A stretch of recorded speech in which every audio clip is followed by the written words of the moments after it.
성경 말씀 같이 공부하겠습니다. 사도행전 11장 19절에서 26절입니다.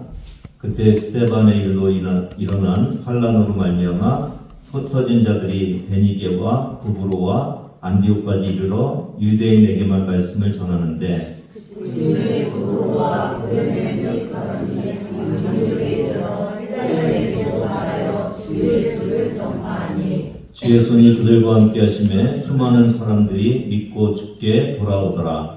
예루살렘 교회가 이 사람의 소문을 듣고 바나바를 안디옥까지 보내니 그가 이르러 하나님의 은혜를 보고 기뻐하여 모든 사람에게 굳건한 마음으로 주와 함께 머물러 있으라 권하니 바나바는 착한 사람이요 성령과 믿음이 충만한 사람이라 이에 큰 무리가 주께 더하여 섰더라. 바나바가 사울을 찾으러 다소에 가서 만나에 안디옥에 데리고 와서 우리 교회에 1년간 모여 있어 큰 무리를 가르쳤고 제자들이 안디옥에서 그리스도인이라 일컬음을 받게 되었더라. 여러분 나비효과라는 말 들어보셨나요? 나비효과. 처음 이 말의 기원은 1972년도 미국 과학진흥협회에서 실시한 강연에서 한 제목이라고 그럽니다. 이 제목은 뭐냐면 브라질에서 나비가 날개짓하면 텍사스에서 미국이죠 토네이도가 일어날까? 이런 제목입니다. 이 토네이도가 한국에서는 태풍이라고 보면 되죠.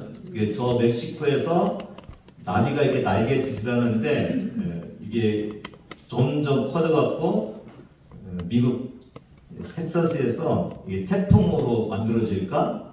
이런 제목인데 이게 이제 영향이 이게 대기의 영향을 조금 줬는데 계속 이게 증폭돼 와서 태풍으로 변하는 그런 것을 얘기하는 빗대는 말입니다. 진짜가 아니라 그렇게 작은 어떤 효과가 큰 역할을 할 수 있다는 건데 이걸 좀 구체적으로 얘기한 사람이 미국의 기상학자인 로렌츠인데요. 1961년도에 이 로렌츠가 컴퓨터의 기상 변화를 이렇게 예측하기 위해서 값을 이렇게 입력을 해요. 근데 얼마를 입력을 하냐면 0.506127 이걸 이 숫자를 이렇게 입력을 하는데 뒤에 있는 걸 조금 빼버렸어요. 그래서 0.506만 이렇게 집어넣었는데 근데 뒤에 그 0.000127 만 분의 1도 안 되는 숫자를 빼버렸는데 굉장히 큰 변화가 있었다는 거예요. 그러니까 조그만 숫자를 바꿔도 기상 변화에 큰 영향을 준다는 것을 이걸 발견을 한 거죠. 이렇게 변화무쌍한 날씨의 예측이 힘든 이유는 세상의 지구상에 어디선가 무슨 변화가 있기 때문에 조그만 변화가 있어도 기상 변화에 큰 영향을 주기 때문에 이게 어렵다는 거죠. 여러분, 우리나라 기상청의 이 기상을 날씨를 맞추는 것이 이 어려운 것이 이게 뭔가 자꾸 요인들이 많기 때문에 그렇다는 것을 알 수가 있습니다. 오늘 이 본문을 보면은 당시 안디옥에 있었던 몇 사람의 행동이 세계의 선교회장을 바꿔버렸어요. 이거야말로 나비효과죠. 작은 전도의 방향 전환이 세상을 뒤집어버린 이런 귀한 사건의 이 말씀이 오늘 사도행전 11장에 있는 이 오늘 본문의 말씀입니다. 오늘날 세계 기독교 인구가 몇 명 정도 되는지 여러분 아시나요? 제가 오기 전에 찾으니까 22년도에 25억 5,900만 명. 이 25억만 명이 됐는데 이게 아주 자그마한 사람들의 방향을 틀어는 이 귀한 일을 통해서 지금 25억의 이 폭풍 같은 태풍 같은 일이 일어났다는 것을 우리가 알 수가 있습니다. 19절 같이 읽습니다. 그때에 스데반의 일로 일어난 환난으로 말미암아 흩어진 자들이 베니게와 구브로와 안디옥까지 이르러 유대인에게만 말씀을 전하는데 오늘 이 19절에서 저는 세 가지를 봤는데 첫 번째는 말씀을 전하는데 그렇죠? 이 말씀을 전하는 데인데 이게 지금 환난 중에서 예루살렘에서 흩어진 사람들이 말씀을 전하고 있지 않습니까? 이게 지금 예수를 믿고 나서 환난을 당하고 있는 이 상황이잖아요. 그러면 부정적인 생각들이 많이 들어올 수가 있잖아요. 어떤 생각이 들을 수 있을 것 같아요? 야, 예수 믿으면 참 어려움을 당하는구나. 예수 믿으면은 이 고향과 친척을 떠나서 타향살이도 하는구나. 그러면서 그 멀리 떠나갔기 때문에 거기 정착하는데도 굉장히 힘들었을 거 아니에요. 그런데 그런 어려움 속에서도 뭘 했다고요? 말씀을 전했어요. 저는 이걸 보면서 그럼에도 불구하고 예루살렘에서 예수 믿기 때문에 흩어져 있는 이 환난당한 사람들이 복음의 가치가 얼마나 큰 것인지에 흔들리지 않고 붙들고 있었구나. 이것을 우리가 알 수가 있는 것입니다. 여러분, 복음이 얼마나 가치 있는 것인가에 대해서 여러분 흔들리면 안 됩니다. 우리의 삶을 보면은 때로 환경 때문에 이게 신앙이 이게 흔들릴 때가 많이 있습니다. 근데 복음의 가치는 어떤 상황에서도 흔들리지 말아야 합니다. 오늘 본문에 보면 신앙생활 때문에 핍박이 와도 또 그 손해를 보더라도 또 우리의 삶에 바쁨이 있어도 아무리 중요한 일이 있어도 이 신앙생활을 흔들 만한 다른 어떤 요인도 저와 여러분에게 주면 안 된다는 사실을 오늘 말씀하고 있습니다. 특히 말씀 전하는 일을 하는데 끊임없이 변함없이 하고 있다는 이 사실을 우리에게 주고 있습니다. 사랑하는 성도 여러분, 복음만큼 우리에게 가치 있는 것은 없습니다. 이 수요일 날이 성탄절 아닙니까?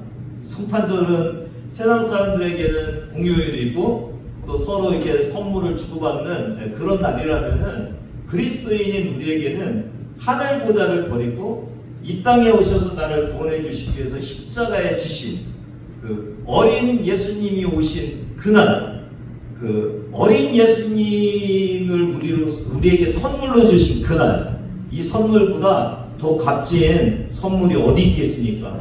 두 번째로 19절에서 말씀하는 강조 단어 중에 하나는 유대인에게만. 계속 우리가 이 사도행전을 지금 하나하나 짚어 나가는데 유대인에게만이라는 이 사고가 굉장히 콘크리트처럼 굳어져 있는 이 모습을 우리가 볼 수가 있죠.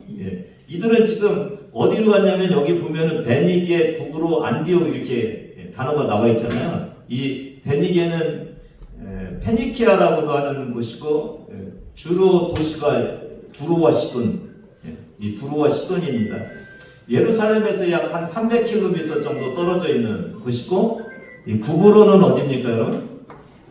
사이프러스, 키프러스라고도 하는데 여기는 이제 섬이죠, 섬.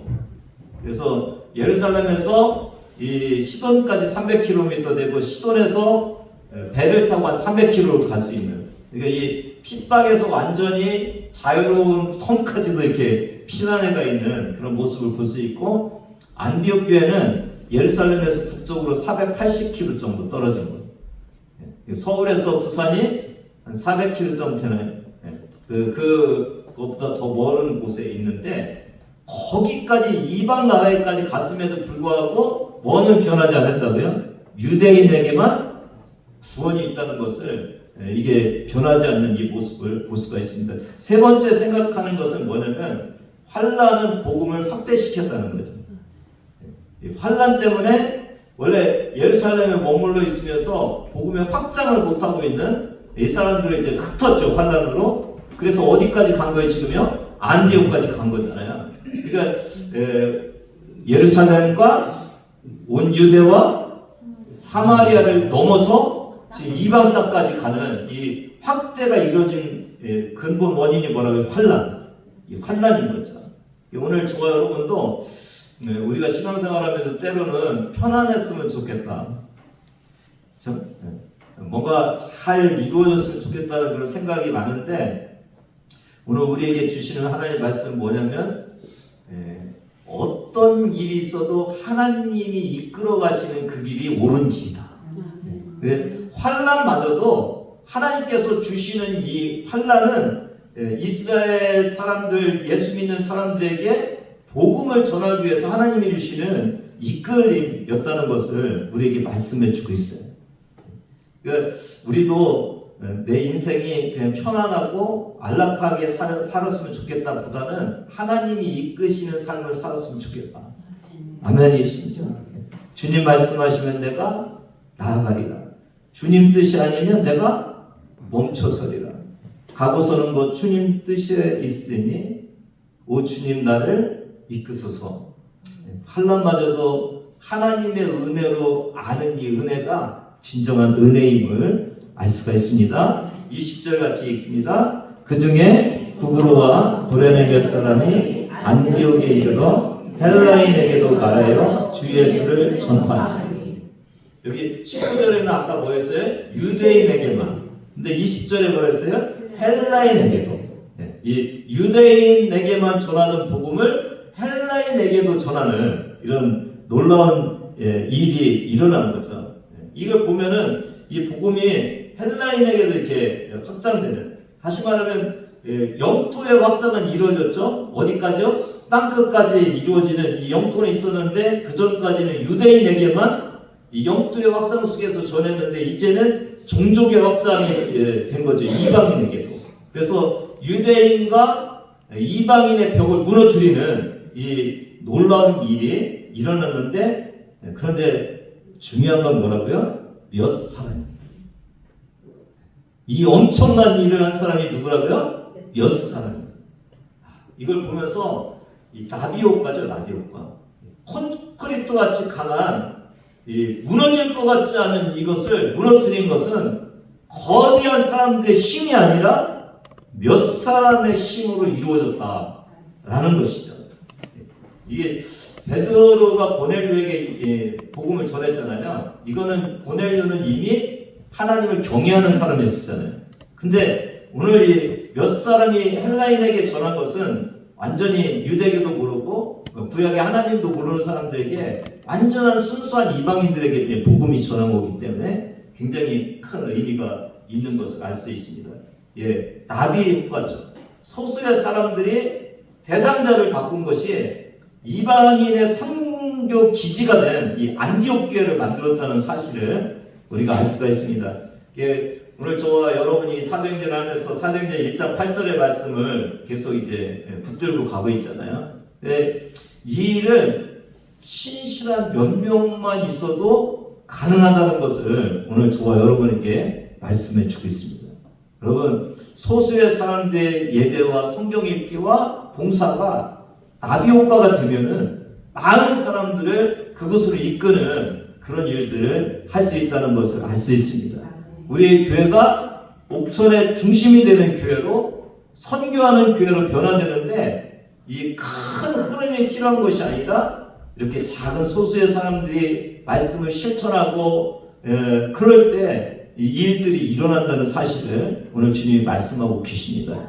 여러분, 한 사람 한 사람이 나비 효과의 주인공이 될 수 있다는 것을 오늘 주님께서 말씀하고 계십니다. 21절입니다. 주의 손이 그들과 함께 하심에 수많은 사람들이 믿고 주께 돌아오더라.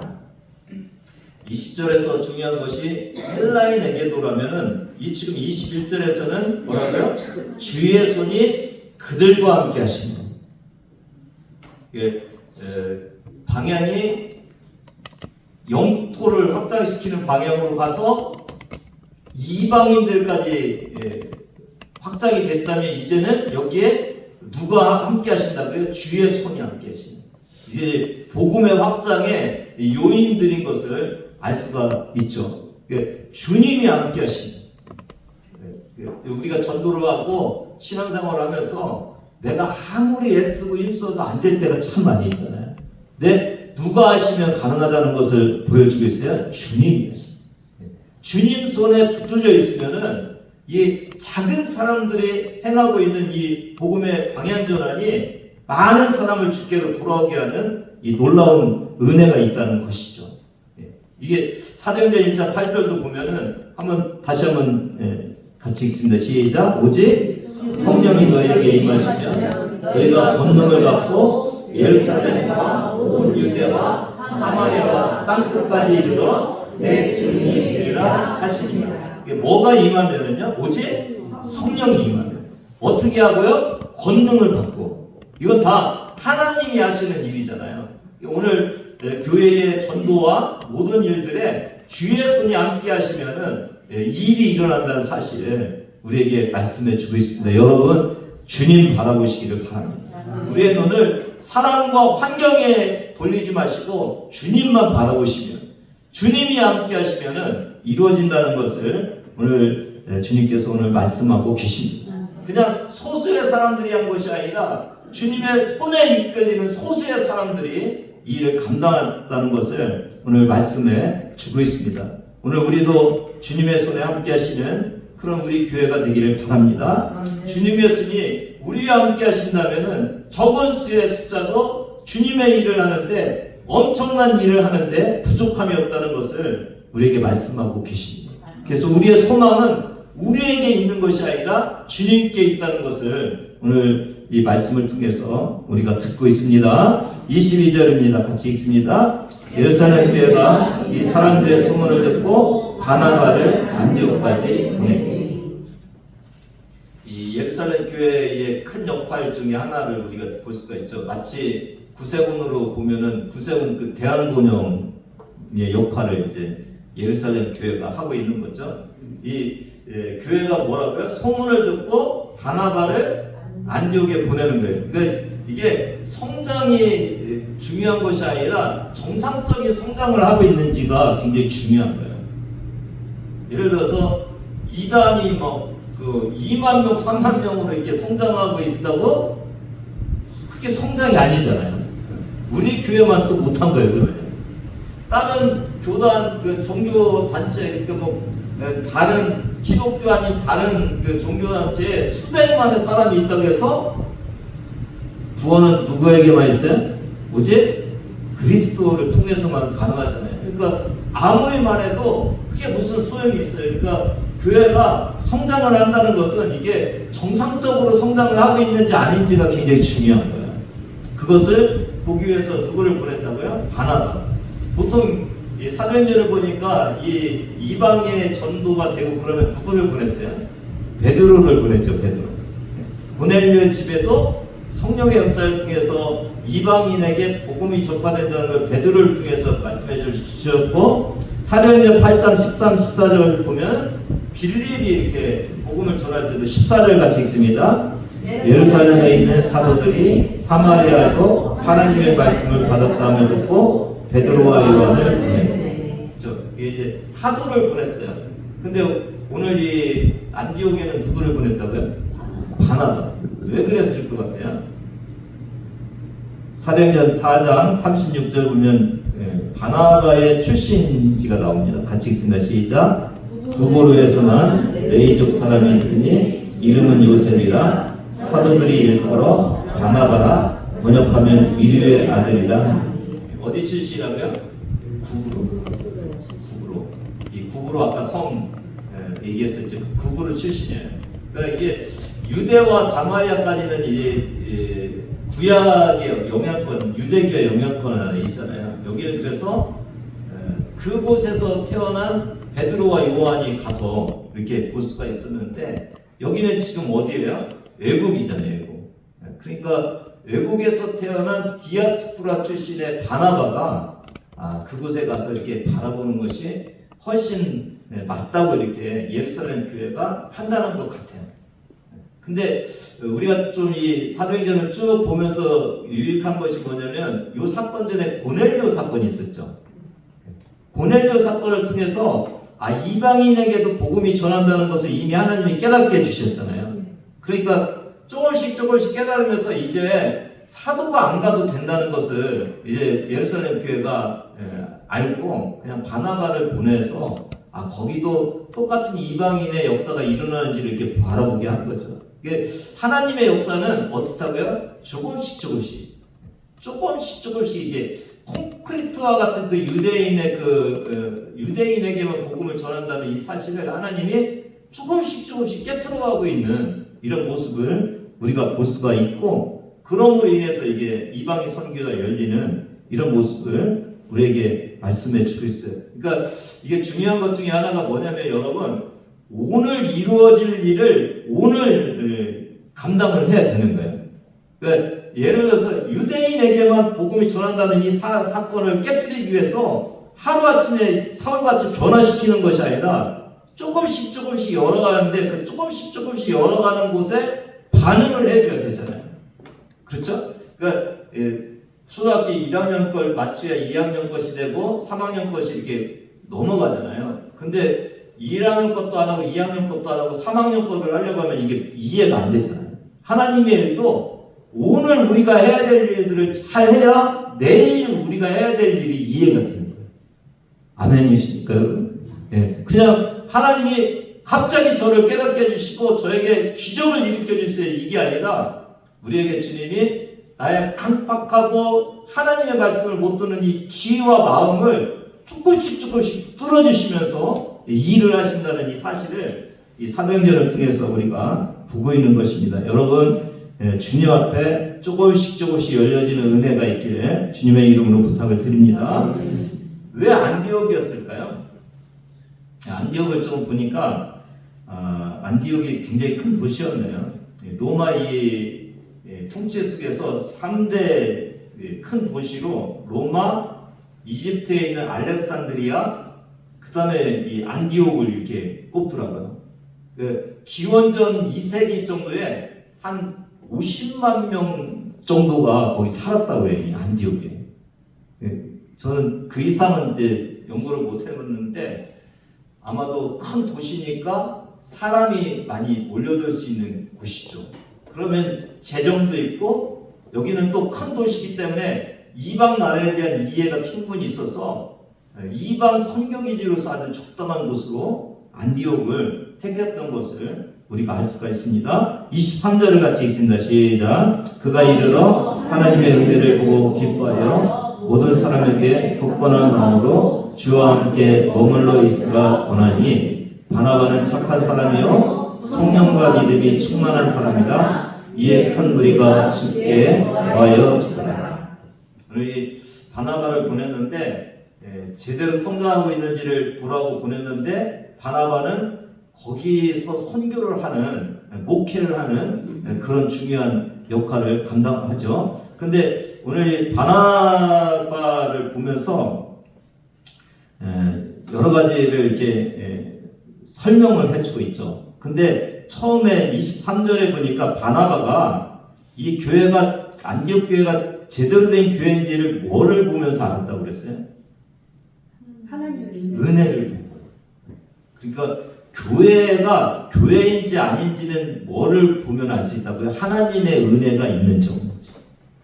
이 은혜라는 단어가 헬라어로는 카리스인데 이게 호의, 축복, 친절 이런 뜻이 있죠. 그러니까 저와 여러분 오늘 신앙생활하면서 우리 교회에 하나님의 은혜가 있는지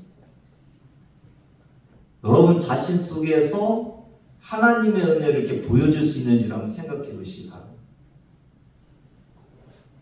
에베소서 2장 8절 9절에 보니까 한번 같이 읽을까요? 너희는 그 은혜에 의하여 믿음으로 말미암아 구원을 받았으니 이것은 너희에게 나는 것이 아니요 하나님의 선물이라 행위에서 나는 것이 아니니 이는 누구든지 자랑하지 못하게 하리라. 이 은혜가 안디옥 교회에 있었다는 거죠.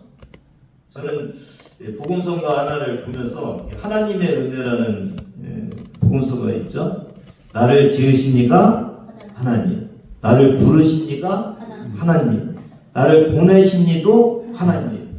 나의 나된 것은 다 하나님 은혜라. 여러분, 내가 나의 지금 이 모습이 하나님의 은혜다, 다 하나님의 은혜다고 이렇게 고백을 하십니까? 그렇죠? 내가 제사함 받고 구원 얻은 것은 내가 한 일이 아니고 오직 주님의 호의로, 주님의 친절로, 주님이 거둬주시는 선물로 내가 이루어진다고 고백하는 교회가 하나님의 은혜가 있는 교회죠. 나의 달려갈 길 다 가도록 나의 마지막 호흡 다 하도록 나로 그 십자가 품게 하시니 나의 다 된 것은 다 하나님의 은혜. 십자가를 품고 가장 은혜가 잘 드러나는 것이 뭐예요? 십자가잖아요. 주님의 십자가. 그 십자가의 은혜를 고백하는 교회. 그 교회가 하나님의 은혜가 있는 교회죠. 한량없는 은혜, 갚을 길 없는 은혜. 내 삶을 내어서는 하나님 은혜. 나 주저함 없이 이 땅 밟음도 나를 붙드시는 하나님의 은혜. 하나님의 은혜. 하나님의 은혜라고 고백하는 그 모습을 보면서 이 교회는 제대로 된 교회구나 라는 것을 알 수가 있었습니다. 그러니까 교회가 교회다운지 아닌지를 알 수 있는 건 십자가의 은혜를 얼마나 깨닫고 그 은혜를 고백하는지 그것이 교회의 모습인 것을 알 수가 있습니다. 오늘 저와 여러분도 뭔가 그 예배가 잘못 변질되면 뭐라고요? 내가 오늘 예배 잘 드려갖고 주님이 나를 복 주셨으면 좋겠어. 이 문제도 해결됐으면 좋겠어요. 그래서 우리의 뭔가 요구를 위해서 자꾸 가는데 이 은혜 속에 있는 사람은 뭐예요? 주님의 은혜 때문에 와서 예배를 드리는 거야. 나의 구원받은 것은 주님의 은혜입니다. 제가 아무것도 나된 것을 자랑하고 내세울 것이 없는데 주님이 지금까지 저를 인도해 주셔서 이 예배 자리에 오게 해주셨습니다. 그 은혜로 살아가는 사람이, 그 은혜로 예배드리는 사람이 진정한 예배자고 진정한 교회인 것을 오늘 이 바나바를 통해서 우리에게 말씀해 주고 있어요. 근데 이 바나바에 대해서 24절에 몇 가지 서술을 해주시죠. 어떤 사람이라고요? 착한 사람. 또 성령과 믿음이 충만한 사람. 착한 사람이라고 이렇게 썼는데 영어로는 그것입니다. He was a good man. 그 아시죠, 여러분? 그 좋다. 이제 성령이 충만한 사람인데 그러면 이 성령의 열매 속에서 그것이라는 것이 들어있는 성령의 열매가 뭘까? 한번 갈라디아서로 한번 가보겠습니다. 갈라디아서 5장. 성령의 열매에 영어를 잘 모르시는 분들이 있어서 첫 번째 열매가 뭐예요? 사랑. 두 번째가 희락. 세 번째가 화평. 네 번째가 오래 참음. 다섯 번째가 자비. 여섯 번째가 양선. 이 여섯 번째까지 할게요. 영어로 한번 봐주세요. The fruit of the spirit is love부터입니다. love 하나, joy, 둘, peace, 셋, patience, 넷, kindness, 다섯, goodness, 여섯. goodness가 양선이에요, 양선. 이게 양선이 이 착한 사람이 나타나는 것이 양선이에요, 성령의 열매 중에서. 이 양선은 뭐냐면 이기적으로 살지 않고 배려하면서 사는 사람. 이게 이제 양선이에요. 지금 착한 사람이라는 것은 바나바는 어떤 사람이라고요? 이기적이지 않고 남을 배려해주는 사람이다. 이것을 우리에게 얘기해주고 있어요.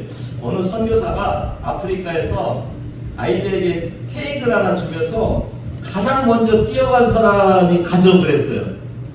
그래서 놀라운 일이 벌어졌다고 해요.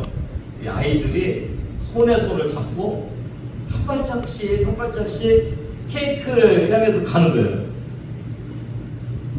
누가 가질 수 있다고 그랬어요? 먼저 가는 사람. 그러면은 얘네들이 막 껴갖고 내가 가질 거야 그래야 되잖아요. 근데 똑같이 손을 잡고 똑같이 발걸음을 갖고 가는 거예요. 무슨 의미예요? 같이 먹을 거야, 같이. 너를 배려해갖고 나는 나 혼자 먼저 안 갈 거야. 너를 배려해서 나는 혼자 안 갈 거야. 너를 위해서 같이 갈 거야. 그래서 이 아이들이 같이 갔다는 거예요. 이게 양선이지 않습니까? 이게 양선이죠. 예. 바나바는 그런 사람이에요. 최희동 목사님, 제가 이 예화를 들려고 이렇게 찾아보니까 최희동 목사님에 대한 잘은 모릅니다. 감리교 목사님이었는데 이분이 책을 하나 썼는데 걸레질하는 예수라는 그 책을 썼어요. 아내가 임신 2개월, 두 달째, 2개월째 접어들면서 입덧이 심하니까 청소도 좀 해주고 밥도 해주면서 걸레랑 친해졌어요. 이렇게 걸레랑 이제 대화를 하는데 걸레야 너 참 대단하다. 너는 어떻게 네 몸으로 그렇게 더러운 것을 구석구석 닦니? 나는 더러운 곳이나 오물이 많이 나는 오물이 많아 냄새나는 곳이면 코를 막고 돌아서는데 너는 참 대단하다. 그러자 이 걸레가 대답합니다. 뭐 그래도 난 기뻐. 내 몸이 지나간 곳은 반짝반짝 빛이 나고 윤기가 나니까 그러니까 난 걸레를 사는 것이 보람돼. 너도 한번 나처럼 살아봐. 이렇게 걸레가 누구한테 얘기를 한 거예요? 이 목사님한테. 그러니까 목사님이 뭐? 나보고 걸레인 너처럼 살아보라고? 그래 내 스승 예수도 그렇게 살았잖아. 그 말을 듣고 최희동 이 목사님이 잠시 말을 못하고 멍하니 있었다 그래요. 예수님도 이 더러운 걸레처럼 살았다고. 그러자 걸레가 계속 말을 해요. 근데 누군가가 나를 밀어주지 않으면 나는 걸레가 될 수 없어. 그러니까 걸레인 자기의 공로를 누구한테 돌리는 거예요? 밀어주는 사람한테. 이 걸레의 배려를 우리가 볼 수가 있습니다. 이 최희동 목사님은 걸레와의 대화에서 예수님께서 십자가에서 우리의 걸레가 되심을 깊이 깨달은 거죠.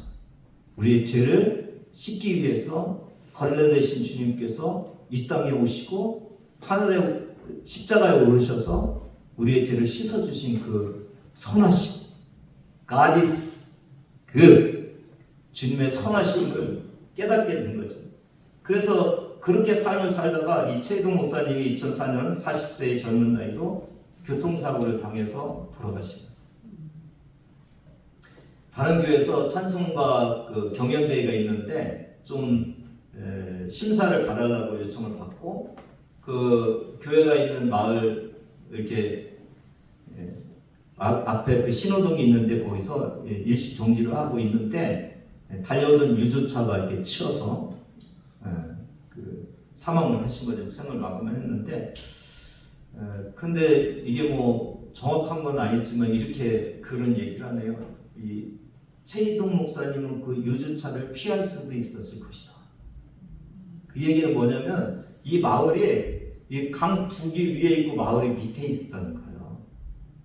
이게 이 유조차가 지금 졸면서 오는데 이 굴러 떨어지면 어떤 일이 생기겠어요? 마을이 폭파가 돼갖고 엄청난 희생자가 있잖아요. 그러니까 그냥 이 목사님이 자기가 그 유조차를 받았다는 거죠. 그러면서 마을 사람들의 배려를 위해서 자기의 목숨을 주는 그런 일들을 한 이 최희동 목사님, 이 목사님의 모습을 보면서 우리가 배려라는 것이 얼마나 귀한 것인지를 알 수가 있습니다. 바나바의 배려를 한번 보겠습니다. 25절, 26절 같이 읽습니다. 바나바가 사울을 찾으러 다소에 가서 만남에 안디옥에 데리고 와서 둘이 교회에 1년간 모여 있어 큰 무리를 가르치고 안디옥에서 비로소 그리스도인이라 일컬음을 받게 되었다. 바나바의 선함을 우리가 볼 수 있는 것이 지금 안디옥 교회 가갖고 바나바 때문에 교회가 더 성장했죠. 그러면 목회자로서 어떤 이기적인 생각이 좀 들을 수 있겠어요? 욕심이 내가 성장시켰어. 그리고 사람들이 말해주니까 나 할 때 존경의 마음을 더 집중시키고 싶은 그런 마음이 있었을 거 아니에요. 근데 그런 상황에서 바나바는 누구를 생각했다고요? 사울을 생각했어요. 사울을. 주님을 만나고 자기 고향으로 가 있는 이 사울을 배려하고 싶었던 거예요. 또 사람이 많아지니까 이 새신자들을 가르치기 위해서 혼자는 벅치잖아요. 그러니까 자기의 유익과 자기가 막 높아지는 것을 위해서는 자기 혼자 감당하면 되는데 새신자들을 배려하면서 누구가 생각난 거예요? 사울이 생각난 거예요.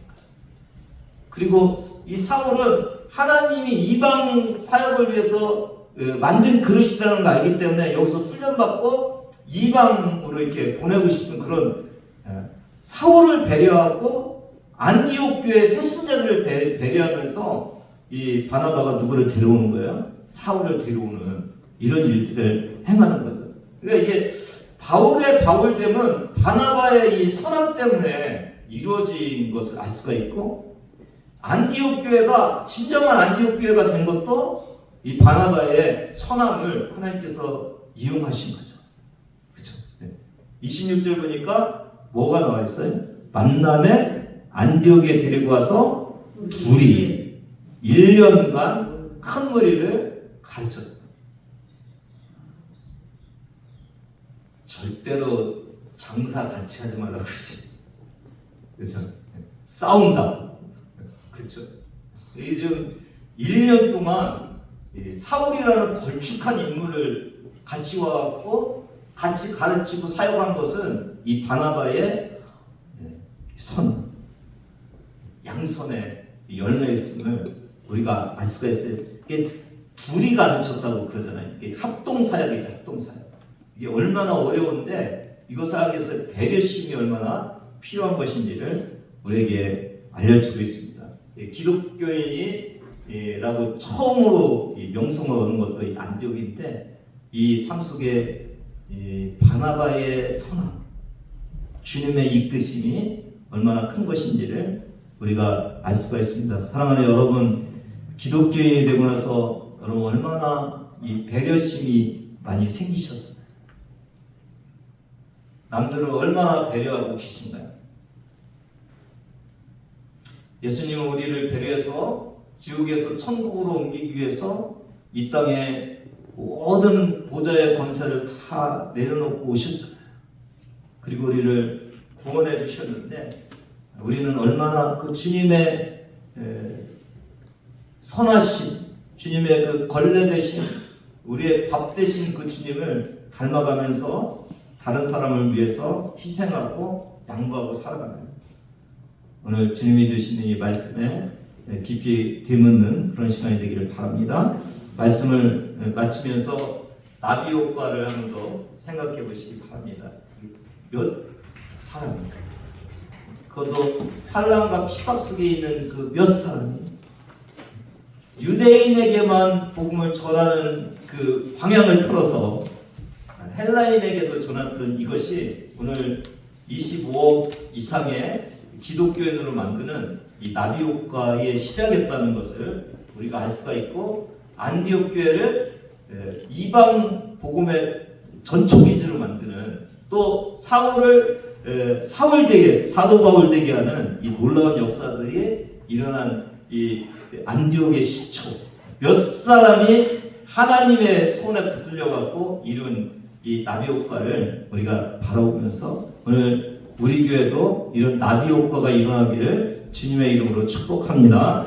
소수의 사람들을 통해서 큰 일을 이루시는 이 놀라운 역사가 주님의 역사인 것을 다시 한번 기억하면서, 오늘 우리도 남을 배려하고 주님의 손에 붙들려서 방향을, 창조적인 주님의 이끄심 속에서 방향을 틀을 때 하나님의 놀라운 역사가 우리 교회에 임함을 다시 한번 기억하시는 그런 시간 되기를 바랍니다. 여러분의 삶에 이 나비 효과가 일어나는 귀한 은혜가 있기를 주님의 이름으로 축복합니다.